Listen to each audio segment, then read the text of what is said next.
there's always like historical context behind why certain like groups are oppressed, or why like certain groups are like marginalized and this that, and the other. There's like historical context, historical like reasons why, like, you know, and whether it's to do with, you know, control, money, power, or whatever, there's always an underlying sort of, you know, reason for sort of, you know, treating one group of sort of, you know, humans as subclass or like less human, essentially. And I'm not saying that this movie needed to get that deep, and the movie didn't need to sort of know, you know, speak on like the history of racism or anything like that, but it just needed to, like, I have no clue what the wizard's deal was. I have no clue why he wants to do what he wants to do to animals. I don't know why he wants to be the bad guy, apart from the fact that he's. But this is part one, though. Yeah. But I think none of us have read or seen The Wizard of Oz, right? In Europe, in general, it's not taught in schools. It's not a common thing. We may have seen the movie by chance, but it's not generally a story we're terribly familiar with. I still haven't seen the movie in its entirety. I've seen some clips.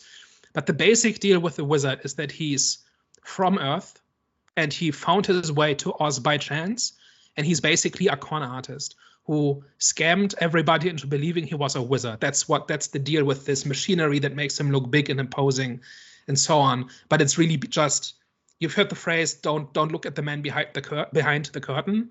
This is where that comes from, because behind the curtain is just a guy who's pushing buttons. He's nothing special. He just knows how to put on a good show and fool people. So that's the wizard, right? So the idea that he needs to blame Oz's problems on a minority that can't defend itself, that's enough. But even that would be enough in my view. But that still isn't, like, I don't know what Oz's problems are, because we don't see any.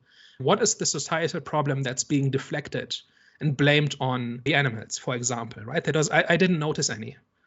And we are like in an upper class, like private university, right? And maybe that's not to be expected that we see that reflected there. But at some point, the movie should have told us what it was, right? Like, what is the problem that people want to blame on the animals?